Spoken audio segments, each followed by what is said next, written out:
El siguiente es un espacio contratado. Radio Oriental no se responsabiliza por las opiniones vertidas por conductores y entrevistados.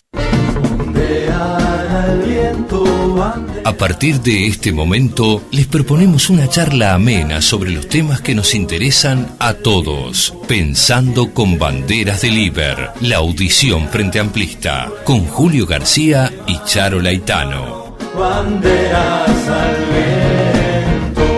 ¿Qué tal, oyentes? ¿Qué tal, Charo? Buenos días, ¿cómo está Julio? ¿Cómo está, vecino? Buenos días, acá recibiendo la bendición de esta lluvia que está cayendo apenitas sobre Montevideo. Pero poco, ¿no? Aquí, apenitas y poco. Tengo amigos en otros lados que por suerte está amansando. No sé Ahora, qué es lo que está pasando. Es que tenía el micrófono apagado. Ah. Gracias, Pita. ¿Qué tal, oyentes? ¿Qué tal, Charo? Era el mío el que estaba apagado. La lluvia. Muchas gracias, Pitaluga, Pita. un operador siempre atento, el amigo Pitaluga. Repetimos, estamos acá lloviendo, poquito, pero esperemos que esté beneficiando a todo el territorio nacional en este momento. Muy bien. ¿Cómo nos comunicamos, Charo? Nos comunicamos por el 099 25 27 26, 099 25 27 26, solo mensaje de texto, no llamen porque no podemos atender al aire, solo mensaje de texto por el 099 25 27 26 o por Facebook Vecino del Barrio o mensaje por el Gmail de banderasdeliber1312@gmail.com y si no, directamente al 099 25 27 26. Un programa muy especial hoy, ¿no, Charo? Hoy un programa muy especial, seguimos con este ciclo que dimos en llamar Mano a Mano con los clásicos, pero hoy hacemos un alto porque queremos tener un programa especial haciendo un homenaje a quien es nuestro prócer, a quien es una figura que está en el ADN de nuestra identidad nacional, nuestro Don José.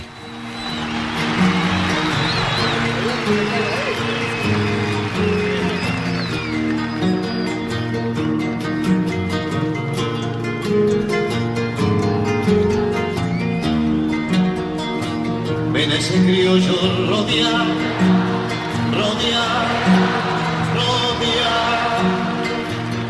Los paisanos le dicen mi general. Los paisanos. ¿Qué tal, José Quechichán? Buen día, ¿cómo les va, equipo grandioso? Hoy, ante unas fechas muy especiales que vos vas a trasladar, vamos a hablar del artiguismo, Exacto. su política social y cultural, ¿no? Exactamente, Julio, Charo, mi querido vecino. Hoy tenemos un desafío, lo conversábamos unos minutos antes de salir al aire, que es hablar de la figura de José Artigas, prócer. Y para empezar, vamos a decir que los historiadores uruguayos de la última generación han hecho un balance historiográfico, como se dice, de todo lo que fue el proceso de la independencia de nuestro país. Como todos sabemos, Artigas fue calumniado, particularmente por los personajes que respondían a los intereses de la Junta porteña, pero también, vamos a ver, calumniado por los intereses de la gran oligarquía de la banda oriental, calumniado por el imperio portugués. En una palabra, sobre Artigas cayeron todas las injurias y la leyenda negra, y esto hace de Artigas un héroe digno de rescatar de toda esa maraña de versiones que envuelven su historia. Para nosotros es el héroe de la independencia, y ahí mismo ya entramos en un problema polémico. ¿Es el héroe de la independencia? ¿Es eso lo que quería Artigas? Bueno, vamos a tratar de ver un poco los grandes temas que, repito, nuestros historiadores han puesto al día con documentación mucho más responsablemente analizada. El archivo Artigas tiene decenas de tomos, más de 50, y debe haber miles y miles y miles de documentos que detallan todo lo relacionado con Artigas. ¿A qué año nos vamos a remontar? Vamos a empezar un poco con el proceso de la Revolución de Mayo. Precisamente con respecto a esto, quisiera decir unas palabras más. Los enemigos de Artigas, Bartolomé Mitre y don Domingo Faustino Sarmiento, ambos fueron presidentes de la Argentina, escribieron todos los insultos y los agravios contra Artigas habidos y por haber. Hay otra historiografía que empieza a partir de 1895, que es la de Francisco Bauzá, y que se centra... Francisco Bauzá era además hijo de Rufino Bauzá, un protagonista de las luchas, y se centra en Artigas, en el surgimiento de la nación, cosa que es un tema interesante, si es la nación lo que se buscaba, y del nacimiento de los partidos políticos. Y el momento de gran reivindicación es con Eduardo Acevedo.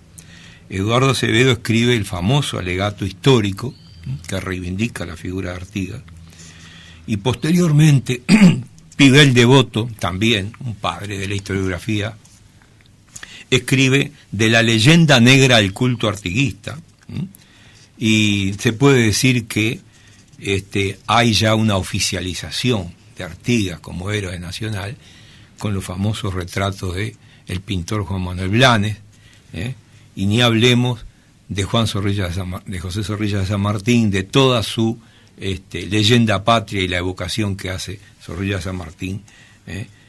Quiere decir que tenemos un momento de ataque mientras Artigas está en plena lucha en la banda oriental, y un momento en que logra ser rescatado del olvido y de la calumnia. Habría que nombrar a Alberto Zunfelde, y no hablemos ya de toda la generación de historiadores encabezadas por, entre otros, por José Pedro Barrán, Benjamín Nahum, los más nuevos historiadores, Eugenio Petit Muñoz. Es decir, podríamos cometer un error garrafal si omitiéramos alguno, pero diríamos, hay que rendir homenaje a todos estos historiadores, y últimamente, de Barrán en adelante, Barrán y Nahum, trabajos importantísimos de la historiadora Ana Ribeiro, a quien yo saludo porque ha hecho una investigación sobre Artigas interesantísima. También Mario Cayota ha hecho, quien ahora casualmente está integrando una comisión designada por el presidente de la República, ha hecho un trabajo importantísimo sobre Artigas, que se llama Artigas y su derrota, un extenso trabajo. En una palabra, hay que tomar con mucho cuidado el abordaje de la figura de Artigas y el abordaje de nuestra historia. Nuestra historia, entonces, cómo está narrada, y esto es importantísimo, está narrada en distintas épocas de una manera diferente, de acuerdo al contexto político, al momento que vivía el Uruguay. Y entonces, debo decir con total franqueza que cada vez que uno aborda los temas de Artigas, lo redescubre, porque ni el tiempo que vivimos es el mismo, ni uno tampoco es el mismo. Uno ha cambiado, va cambiando, y uno lo mira ya no solo como el héroe de la gesta heroica, sino como ese hombre de carne y hueso que en 9 años, de 1811 a 1820, se puede decir desde que tenía 46 a 56 años cuando se va para Paraguay, en 9 años desarrolla una lucha impresionante, que vale la pena no solamente leerla con objetividad, tratando de ver todos los matices, sino que produce una inmensa emoción. Es imposible hablar de Artigas sin emocionarse. El ciclo artiguista tiene unos autores maravillosos, que son Reyes Abadí, Brusquera y Tabaré Meloño. Se puede decir que ellos, Eugenio Petit Muñoz y otros, fueron también grandes historiadores que nos dieron una aproximación impresionante a lo que fue la figura de Artigas. ¿Qué cosas caben, destacar en primer lugar? Es el primer republicano del Río de la Plata, el primero que enfrenta las teorías que quieren desde Buenos Aires instaurar una monarquía en lugar de lo que Artigas planteaba, que es independencia, república, federación, autonomía de los pueblos que componían toda esta región que había sido el virreinato del Río de la Plata y que pasaba a ser las Provincias Unidas del Río de la Plata. Es la primera vez en la historia de América, de Hispanoamérica, que se proclama el republicanismo. Hay que decir que el republicanismo no era la idea ni de Bolívar, ni de O'Higgins, ni de San Martín, con todo el respeto a estos próceres, porque no podemos caer tampoco en una apreciación, digamos, descontextualizada del momento histórico. Pero Artigas tiene un planteo muy avanzado para la época. Es el fundador del federalismo y creador de la patria grande, es decir, todo aquello que se conoce como la Liga de los pueblos libres, que abarca a las 6 provincias del litoral, Corrientes, Santa Fe, Córdoba, Entre Ríos, parte de Córdoba, Entre Ríos, etcétera, etcétera, etcétera, y nuestra banda oriental. Ese federalismo que fue traicionado por las oligarquías criollas y por los imperios del momento, empezando por el imperio portugués y el imperio británico. Naturalmente, en esta gesta revolucionaria de Artigas, el imperio británico trabaja muy a la sombra, pero con mucha inteligencia, buscando ¿sí?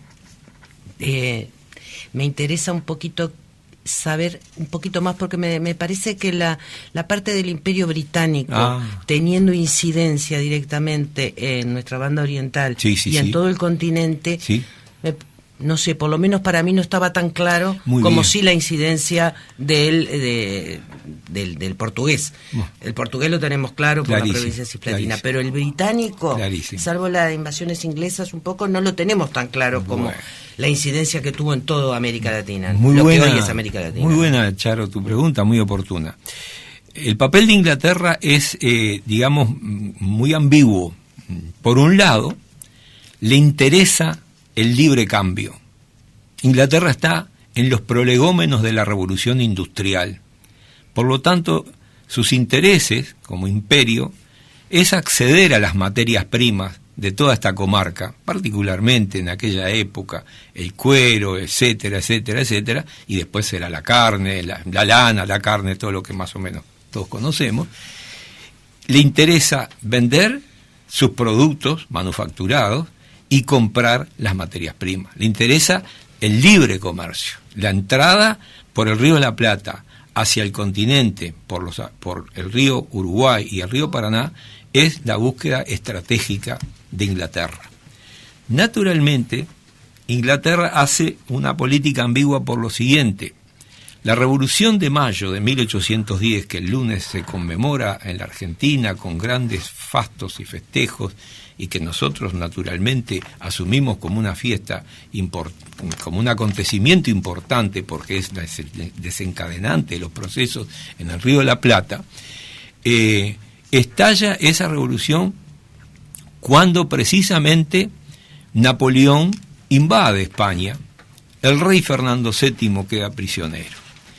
De manera que en las colonias de Hispanoamérica, los criollos ven que no se pueden quedar quietos, es la gran oportunidad, no de declarar la independencia, sino de formar juntas que se declaran, y esta es la paradoja de este proceso, fieles a Fernando VII. Y esa fidelidad a Fernando VII hace que Inglaterra, que está aliada con España contra Francia, lo haga el apoyo al proceso independentista desde una discreta sombra diplomática. Cuando, por otra parte, el Congreso de Viena, a la derrota de Napoleón, 1815, Congreso de Viena que reúne a las monarquías, al zar, etcétera, Inglaterra, todo, declara legítimo otra vez a Fernando VII, que vuelve al trono en 1814, Inglaterra guarda un discreto silencio, pero ha trabajado desde las invasiones de 1806 y 1808 en pro de la apertura del comercio de la región, o sea, buscando la ruptura del monopolio español, y en definitiva, en una jerga un poco, digamos, económica, es la búsqueda de expansión hacia un mercado de materias primas. Al decir de un historiador, fuimos proveedores de proteínas rojas para aquella clase obrera inglesa que estaba en el pleno auge de la revolución industrial.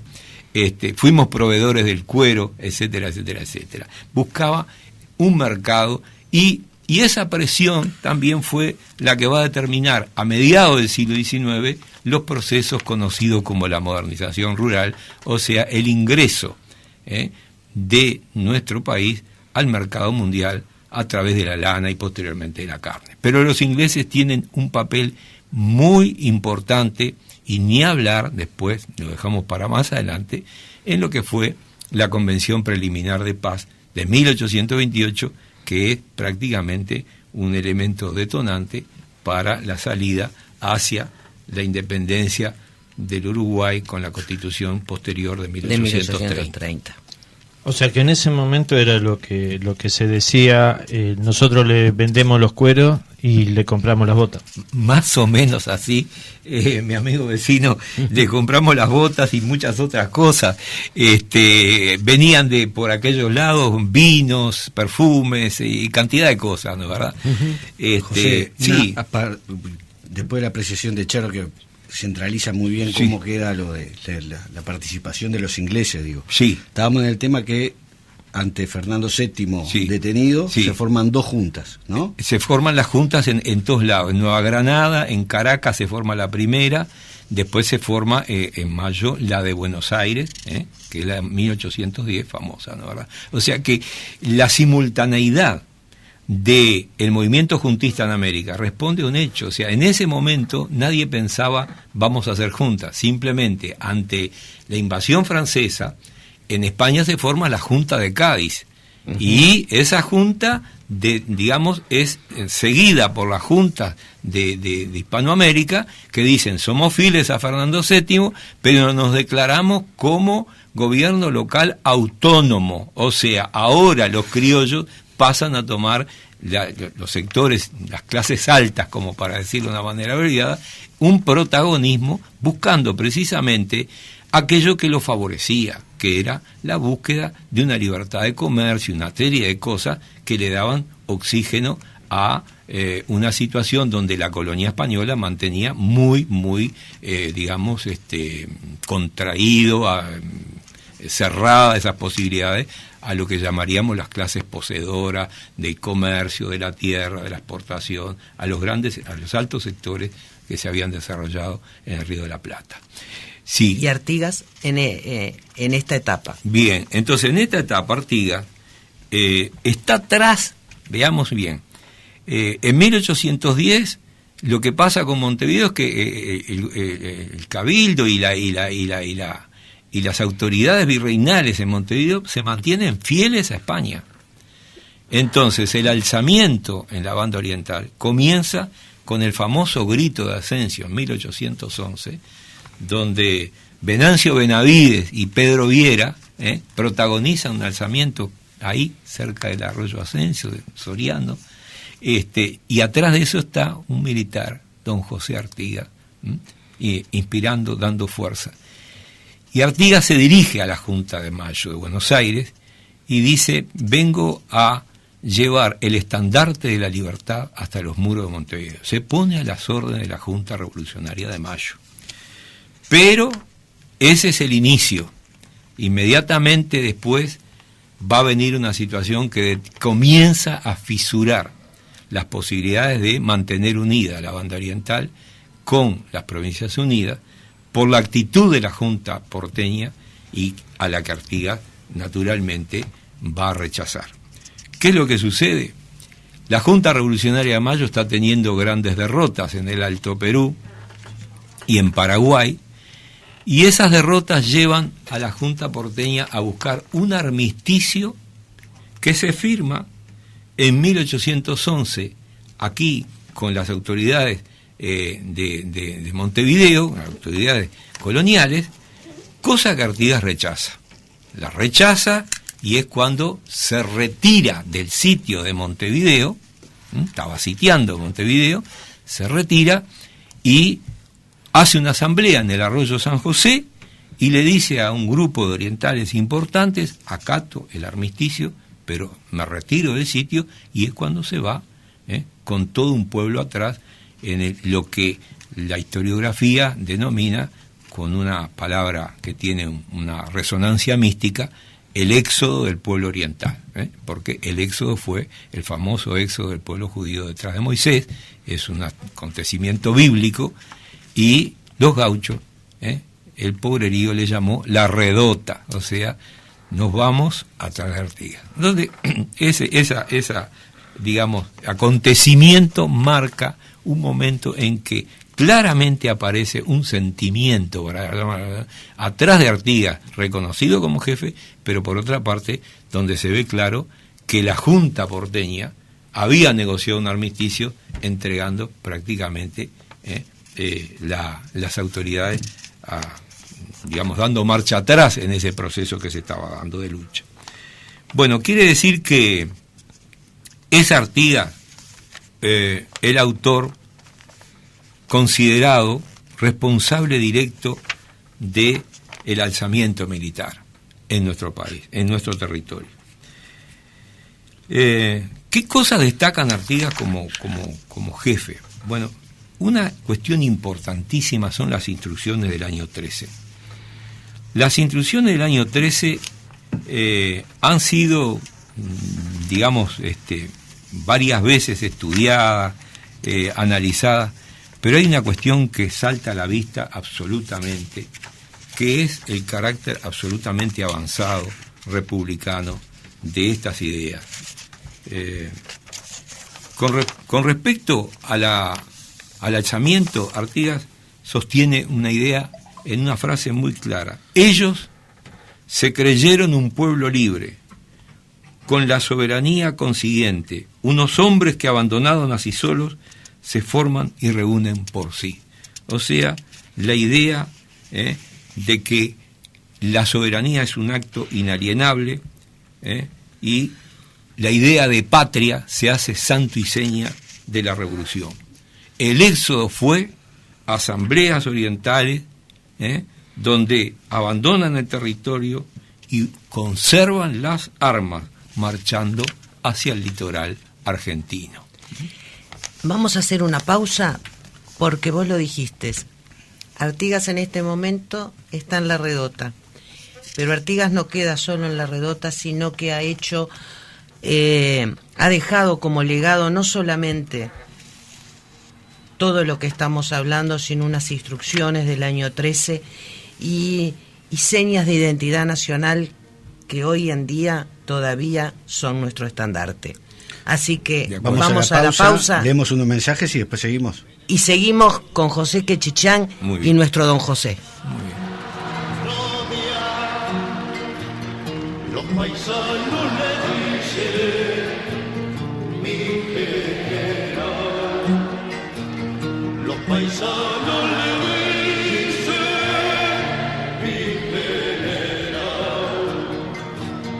Va alumbrando con su voz la oscuridad, y hasta las piedras saben a dónde va. Desde Montevideo, Uruguay, transmite CX12 Radio Oriental en los 770 kHz de amplitud modulada en Canal Libre Internacional.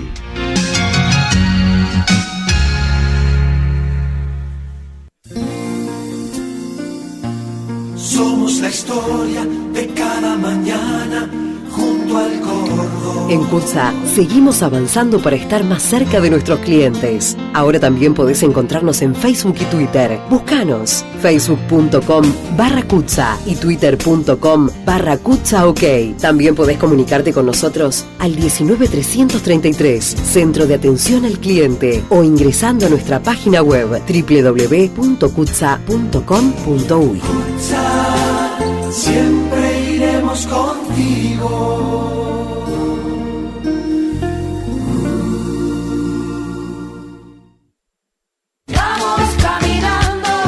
Vamos caminando, porque el aire es libre y la palabra es nuestra. Un espacio para compartir lo bueno que se está haciendo aquí y más allá de fronteras. Vamos caminando, los sábados de 8:30 a 10:30, el padre Mateo Méndez y su equipo aquí en Oriental.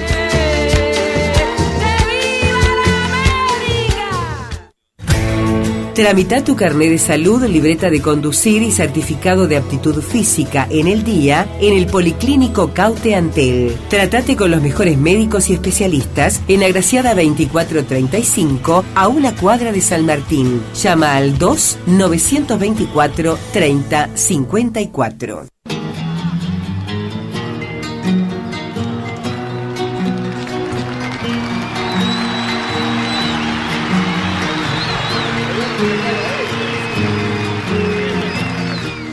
Bueno, volvemos con los mensajes. Excelente que Chillán con esta profundización histórica de Artigas, Osvaldo Ferreira.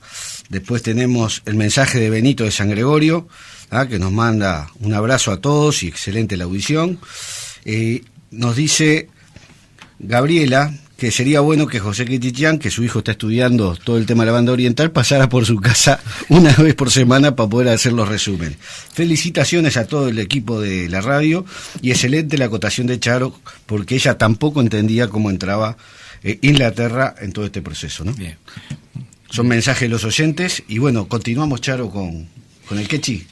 Continuamos, Quechichán, y sé que ahora vamos a tocar dos temas, ¿no? Las instrucciones del año 13, pero también vamos a tocar el reglamento de tierras del 15. ¿Por qué? Porque estamos en el bicentenario, ¿no? Exactamente. Del reglamento de tierras, que forma parte todavía hoy de algo que es muy identificatorio del carácter avanzado de la revolución exactamente, artiguista. Claro. A modo de resumen, el proceso que se inicia en el Río de la Plata tiene que ver con la crisis de la monarquía española y la repercusión que tuvo en esta región. Pero además la rivalidad entre España y Portugal. Portugal funda la colonia del Sacramento, funda el fuerte, la fortaleza de San Miguel, hay toda una geopolítica del imperio portugués tratando de desplazar a España, y en el medio de eso juega también Inglaterra, o sea que hay tres potencias jugando en esta región. ¿Qué importancia tenía el puerto de Montevideo? Esto hay que rescatarlo, porque se habla siempre de la lucha de puertos. Es un puerto donde está habilitado para el libre comercio, y algo muy triste, pero que le daba también relevancia, es el puerto único de introducción de esclavos africanos dentro de la región del Río de la Plata. No es para enaltecer a Montevideo, es un hecho histórico, por supuesto. Entonces, hay factores geopolíticos jugando acá, la ambición portuguesa, pero a la vez la rivalidad y complementariedad comercial respecto al puerto de Buenos Aires. Esto es importantísimo. Ahora, la primera fisura que se produce es las invasiones inglesas de 1806. Entran primero en Buenos Aires y segundo en Montevideo, donde permanecen los ingleses 7 meses y fundan el famoso periódico La Estrella del Sur, que es importante. ¿Qué traen los ingleses? Muchos impactos. Las teorías políticas, distintas a las que estaban en la época dominante, plantean y muestran las ventajas del libre comercio, y sucede que ante las invasiones inglesas los criollos se dan cuenta de que pueden ejercer poderes locales de forma autónoma. El Cabildo de Montevideo, la Junta de Guerra porteña, que termina destituyendo al rey, y en 1808 Napoleón invade la península ibérica, y es lo que desencadena este movimiento juntista.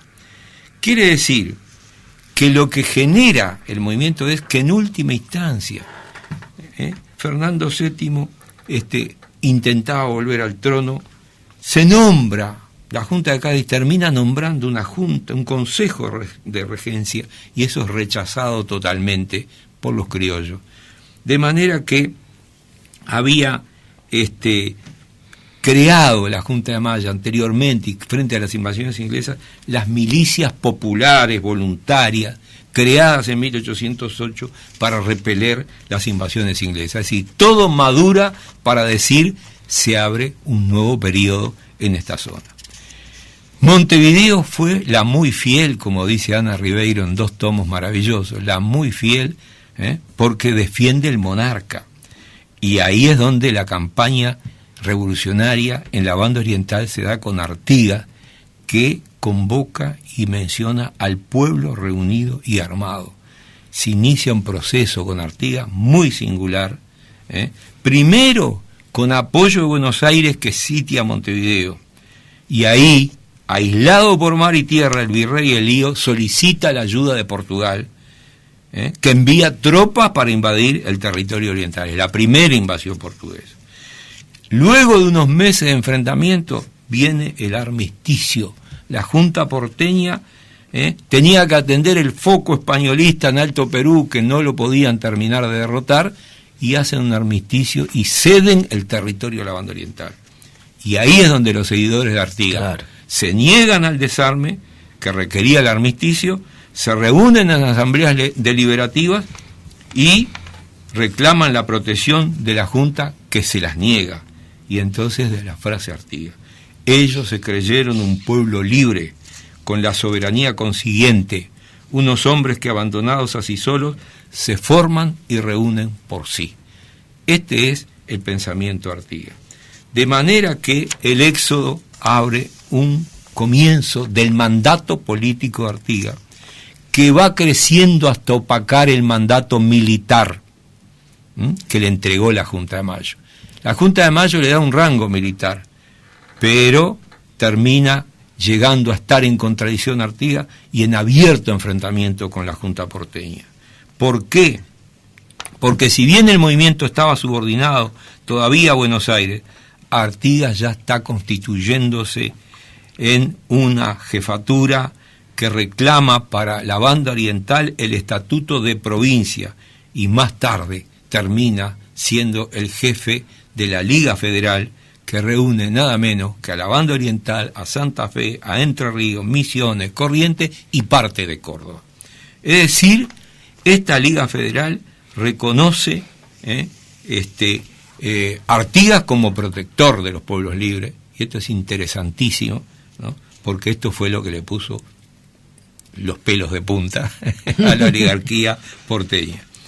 Y ahí es donde vienen las famosas instrucciones que Artigas le va a entregar a los diputados orientales, que iban a un congreso constituyente de las provincias platenses.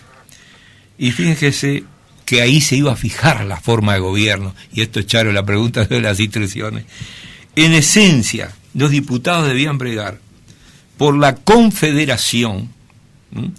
En la época había un uso indistinto de federación y confederación, pero la confederación era la idea, así un pacto ofensivo-defensivo que Artigas concebía, donde las provincias mantenían su autonomía y estaban ligadas por ese pacto. La república con separación de poderes, es decir, contra todos los intentos de restaurar la monarquía, Artigas es el primero que arroja la máscara del fernandismo para afuera y dice: acá, república. Y que el asentamiento de la capital necesariamente, reclama Artigas, tiene que estar fuera de Buenos Aires. ¿Por qué? Porque Buenos Aires quería ser la capital del virreinato y ahora la capital de las Provincias Unidas, pero con todos los privilegios de monopolio de todo el comercio aduanero, que por el puerto de Buenos Aires, por el cual, y va aquí la pregunta de los ingleses, mientras que se favorecían las provincias con el libre comercio, a su vez el comercio inglés les ahogaba, les sofocaba las posibilidades de desarrollo de sus artesanías, de sus manufacturas, de su economía de las provincias. Entonces ahí también les cierra la posibilidad a ellos de tener a todos esos puertos del litoral vida económica, claro. Y ahí es donde está el problema. Entonces, las trabas comerciales se dijeron. Famosas trabas comerciales. O sea que el asentamiento fuera de Buenos Aires y la habilitación de otros puertos, además del de Buenos Aires, a Maldonado, Colonia, etcétera, etcétera, etcétera. La Liga Federal fue la sumatoria de pactos logrados por Artigas, que pone a esas provincias bajo su mando con una instrucción muy clara. La soberanía particular de los pueblos será precisamente declarada y ostentada como objeto único de nuestra revolución. Esto de la soberanía de los pueblos es muy importante.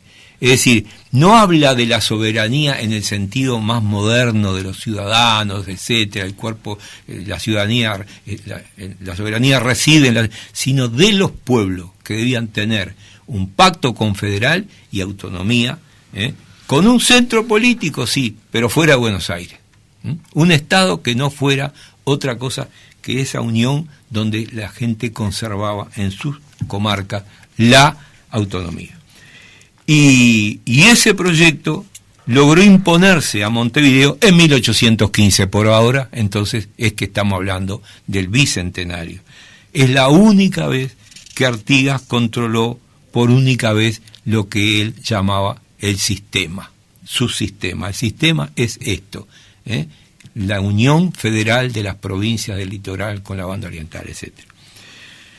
¿Dónde estaba el gobierno artiguista? El centro geográfico era el cuartel general de Purificación, el centro portuario Montevideo y el centro político era don José Artigas, tranquilamente.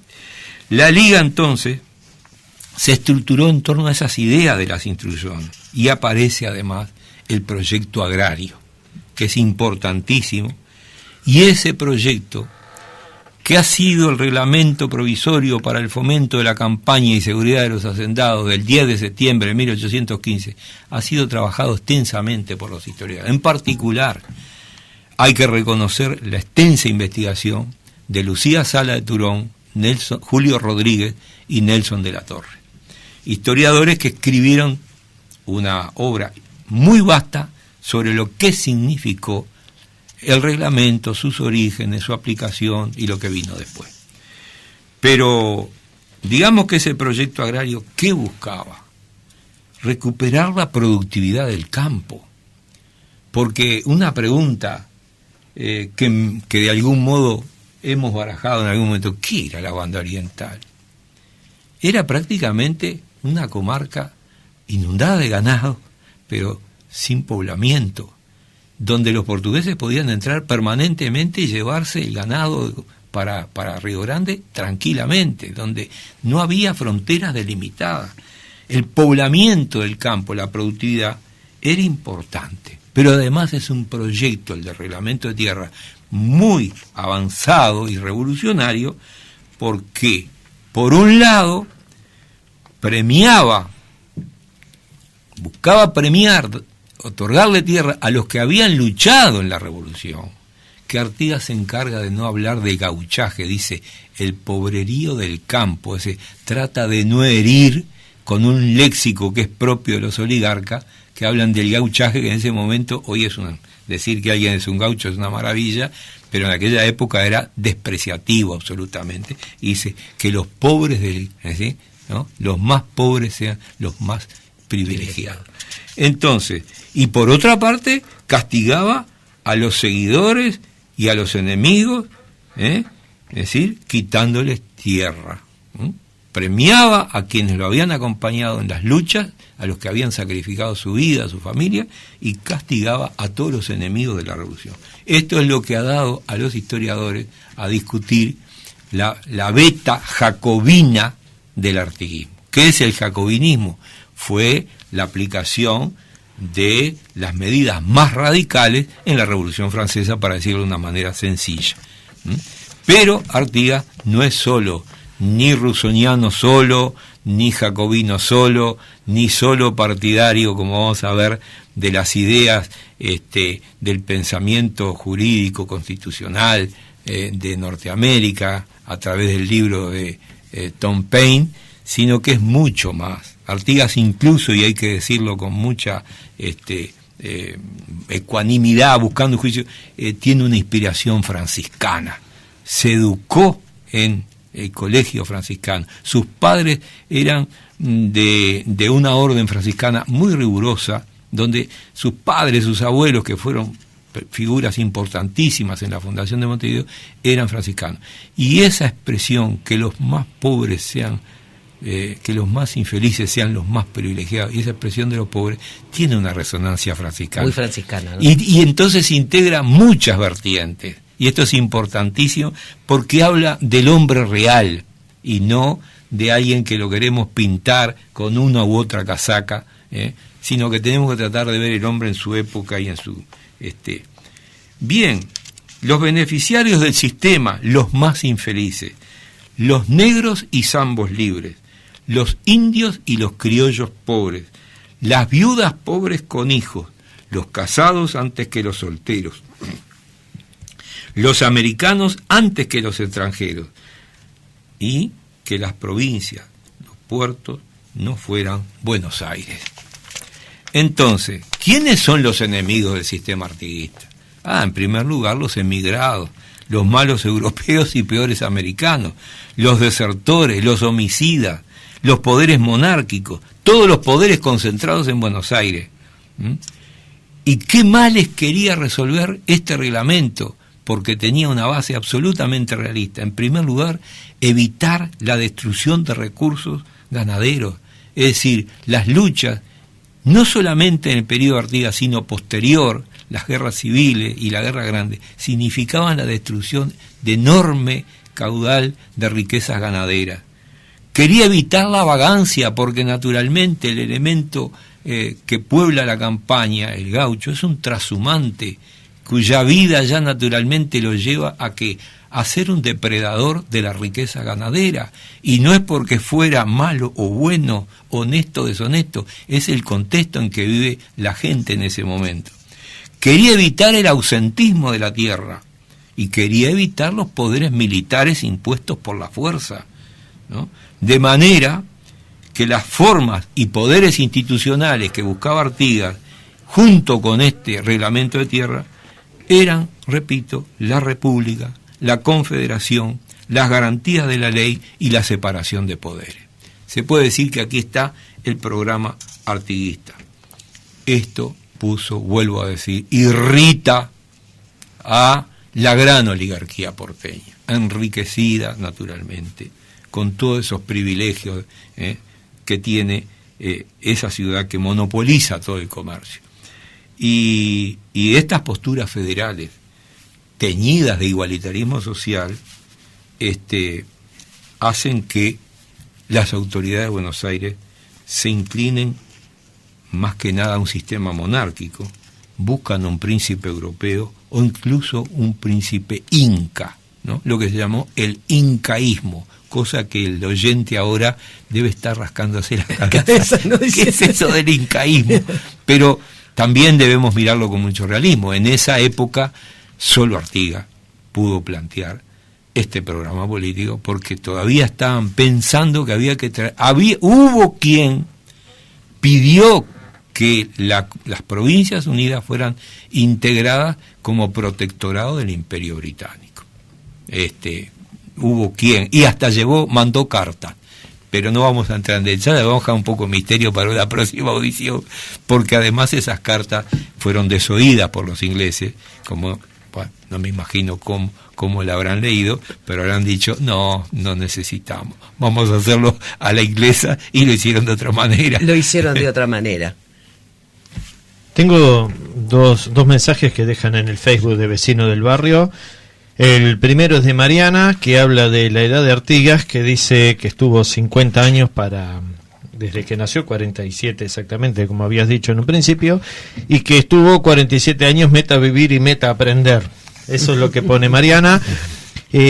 También Andrés nos pone, los ingleses en esos meses que estuvieron en Montevideo nos enseñaron, toma Andrés como ya habitante de Montevideo, nos enseñaron a pensar y esas ideas que trajo Artigas a través de los franciscanos donde estuvo estudiando fueron lo que le dieron con la suma de lo que decía Mariana, ¿no?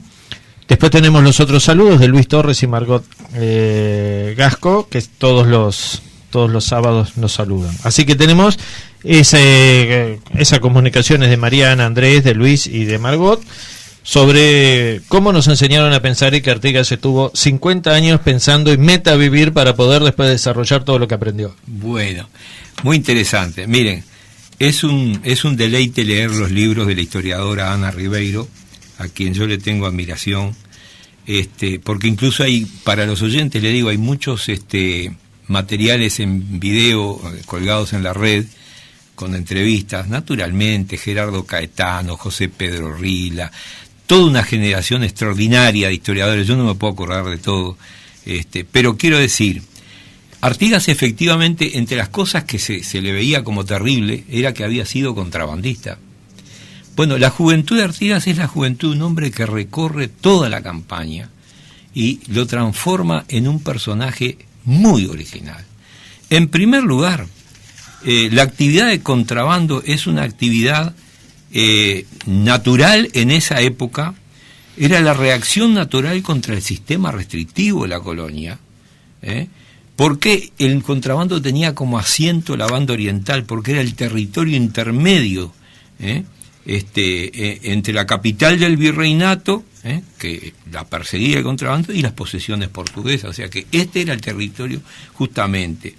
El contrabando violaba las leyes escritas de la dominación española, o sea, mirado hoy, no puede ser mirado con el... Este es el gran riesgo de quien estudia la historia o trata de interpretarla. No podemos aplicar las categorías del siglo XX o XXI a lo que era ser contrabandista en esa época. Quiere decir que lo que nunca fue bandolero ni nada como se le acusó, de ninguna manera. Que eso seguramente saldría de la Junta de porteña, ¿no? Natural. Ahora, miren, vamos a leer las cosas que dijeron de él, son terribles, pero Artigas, siendo joven, se destaca por sus facultades excepcionales, el vigor, la energía, la astucia para recorrer y precisamente para realizar el comercio ilícito, porque conocía cada rincón del territorio como un vaquiano insuperable, un jinete extraordinario.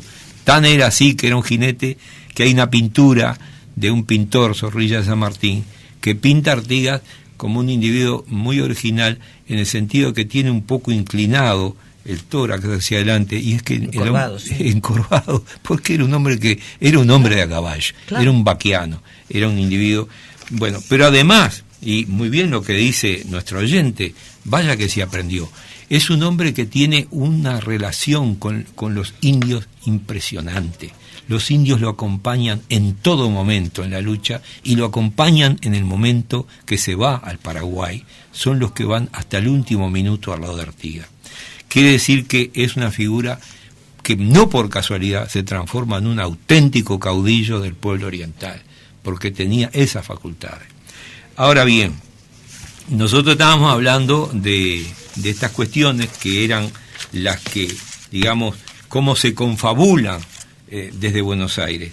Y bueno, justamente entran 8.000 portugueses con armamento, con experiencia de las luchas antinapoleónicas, y derrotan a Artigas en esa gran invasión, y donde Artigas resiste 4 años a la invasión portuguesa en grandes batallas. No hemos hablado de la Batalla de las Piedras, pero la Batalla de las Piedras es importantísima, entre otras cosas, porque muestra en el momento en que las tropas de la Junta de Mayo no pueden derrocar el foco españolista del Alto Perú, la primera victoria militar es la del 18 de mayo de 1811, donde Artigas rodea a los españoles, les hace un cerco y los derrota. Y bueno, y ya que estamos el 18 de mayo, vale la pena también, hay una frase que se le atribuye a Artigas, clemencia para los vencidos. En realidad no existió, nunca dijo clemencia para los vencidos, pero fue clemente, porque Artigas había sufrido el saqueo de sus ganados, de sus ovejas, por parte de los españoles. Y además le secuestraron un hermano, conocido como el Cucho Artigas, un apodo, el Cucho. Esto lo narra muy bien la historiadora Ana Ribeiro. Y dice, bueno, Artigas pactó el canje de prisioneros. El hermano estaba preso en la Ciudadela, en Montevideo, de manera que hubo un canje de prisioneros, recupera la libertad y también seguramente alguna de las reses y ovejas que le habían robado y saqueado brutalmente las tropas encabezadas por el famoso Posada. Naturalmente, allí, como toda guerra, los vencidos fueron llevados a pie hasta Montevideo y en algún momento también hay desbordes, la tropa golpea a alguno y quien impone el orden naturalmente son los jefes que dice bajemos un poco la violencia, pero los trajeron a pie hasta Montevideo. O sea que fue las guerras son guerras, ¿no? Bien, pero nos fuimos un poco también porque hablamos de la batalla de las Piedras, pero fue la primera derrota militar y donde Artigas demostró genio militar, sin duda. Bueno, Artigas derrotado, los portugueses finalmente entran a Montevideo, y bueno, hay que decir que fue traicionado por Estanislao López y Francisco Ramírez, caudillos de Entre Ríos, de Corrientes, etcétera, y Montevideo recibe con beneplácito al barón de la Laguna, Lecor, y la provincia fue incorporada al Imperio portugués por el famoso Congreso Cisplatino de 1821. Artigas se retira al Paraguay, derrotado luego de batallas impresionantes en condiciones muy precarias. El dictador paraguayo Gaspar Rodríguez de Francia no lo quiere recibir porque Artigas tuvo roces con él por distintas situaciones, pero lo deja entrar. Y finalmente, en los últimos 5 años, el presidente López lo traslada a las cercanías de Asunción, lo instala en una casona de campo, lo visita semanalmente, le provee de ropa, al punto que Artigas, al decir de una narración muy interesante que hace la historiadora Ana Ribeiro, le dice: no me mande más pantalones que ya tengo suficiente. Parecería como que López lo quiso incorporar como instructor del ejército paraguayo, nunca se llega a concretar, y es de las cosas que quedan en el misterio. Estaba muy viejo o no quiso aceptar. Bueno, por aquí podemos terminar por hoy con una figura impresionante de José Artigas. No sé si hay alguna interrogante de último momento. Sí, hay algunas otras preguntas, pero la principal es la de Andrés, que decía que quién le escribía las cosas a Artigas. Muy interesante. Las instrucciones del año 13, a la luz de la investigación historiográfica, tienen frases que son de Artigas: mi autoridad emana de vos. Bueno, eso es en Congreso, la oración de abril. Autoridad emana de vosotros y ella cesa ante vuestra presencia soberana. Es clásico el lenguaje de Artigas. Pero ahí está la pluma de un brillante con 23 años que es Miguel Barreiro, y la pluma de Monterroso, el franciscano, al secretario de Artigas, y Miguel Barreiro. Estas figuras, que después van a tener destinos que son contradictorios con los que en este momento jugaron, tienen una erudición en la cultura extraordinaria y redactan. Pero la inspiración y quien está detrás de cada palabra que se pone es José Artigas. No hay una idea que no responda exactamente a su pensamiento. Artigas es un hombre de inteligencia natural, intuitiva, que muchas veces prefiere oír las cosas directamente y decirlas de manera directa. Quiere decir que ahí hay una fuerte presencia de Artigas y naturalmente gente que está redactando. No le quita ningún mérito, porque además en la historiografía negativa se ha dicho poco menos que es un gaucho analfabeto, y eso no responde a la realidad. Es muy inteligente, tan inteligente que el enemigo ve en él el autor absoluto de la revolución artiguista y planea matarlo. Así mandan a Zarratea, que a través de Juan José Aguiar le ofrece a Otorgués una compensación por matar a Artigas, le regala unas pistolas muy ricas y unas onzas de oro, que Otorgués, como gran pícaro, le dice que sí, y mientras tanto, al decir de un escritor de la época, le va chupando unas cuantas onzas de oro y le cuenta a Artigas: mirá vos lo que quieren esto. Era primo Artigas. Bueno, ese es el intento de un crimen político con lo cual habla de que los Que nunca enemigos ocurrió. creían que matando a Artigas se terminaba la revolución militar, porque no terminaron de entender que Artigas fue también el que despertó al pueblo oriental y que va mucho más adelante en la revolución, incluso que por momentos lo sobrepasa Artigas. En la redota Artigas pide por favor que la familia lo dejen hacer la movilización militar y dice que esto es un embarazo, palabras de Artigas. Y al final el pueblo se impone y van 16.000 personas atrás de él sin ningún problema y Artigas termina protegiéndolo. Manuel manda un mensaje, quiere saber si el sábado que viene vamos a seguir hablando de Artigas y de los griegos, para saber si deja al hijo con él escuchando la audición o viene la señora que le gusta mucho el tema de los griegos. Bien, vamos a retomar, buena pregunta, vamos a retomar el tema de la filosofía, porque hoy lo que hicimos es una semblanza de Artigas, tomando de los mejores historiadores nuestros notas que nosotros no podemos citar a uno por uno, pero yo he tratado de ser honesto intelectualmente y decir que estoy abrevando en toda esta historiografía maravillosa. Vamos a seguir hablando de la filosofía y de un tema que seguramente puede ser interesante, porque después del período clásico, el siglo V antes de nuestra era, viene lo que se llama la filosofía helenística, que es en los siglos después de Cristo, particularmente primero, segundo y tercero, y ahí hay dos palabras que todo el mundo ha escuchado: fulanito es un estoico, o aquel es un epicurio. Bueno, a ver de dónde vienen estas palabras. Muy bien. La verdad, le pedimos a los oyentes, dentro del marco que podemos, las disculpas, porque queríamos tocar dos temas, no los vamos a poder tocar. Uno es el acuerdo que se avanzó con Brasil en materia de comercio exterior con la Unión Europea, y lo que tuvo que ver la marcha del silencio y todos estos temas que se están planteando, la comisión que conformó el presidente el grupo de trabajo por Verdad y Justicia, ¿no? Los realmente inafortunados comentarios del ministro de Defensa, Eleuterio Fernández Huidobro, que creo que han despertado tanta polémica. No solamente creo que se equivoca, sino que nos falta el respeto. Creo que el ministro se ha vuelto un irrespetuoso al llamarnos a todos los que pensamos en seguir peleando por la verdad y justicia, saber lo que pasó, llamarnos de mentirosos y enfermitos. Entonces, por lo tanto, nos sumamos a la declaración de la Mesa Política del Frente Amplio, del plenario del Frente Amplio, que sacó una declaración no compartiendo para nada los dichos de Eleuterio Fernández Huidobro. Así que nos estamos ya yendo. Los convocamos a estar con nosotros nuevamente para el sábado que viene, donde vamos a seguir mano a mano con los clásicos, con estos epicúreos, estos estoicos, pero además en la segunda parte vamos a contar con la presencia del subsecretario contador Pablo Ferreri, para hablar un poco de qué está pasando con la economía en nuestro Uruguay. Y cuánto inciden estos acuerdos en mejorar nuestra situación, ¿no? Exactamente.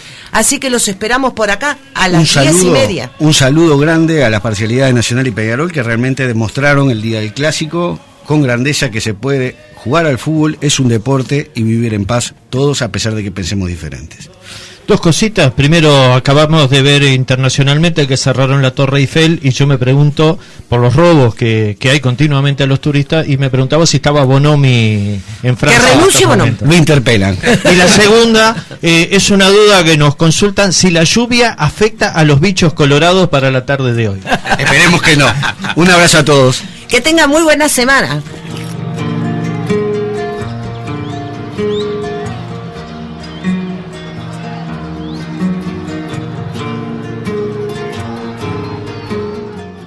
Hasta aquí, Pensando con Banderas del Iber, la audición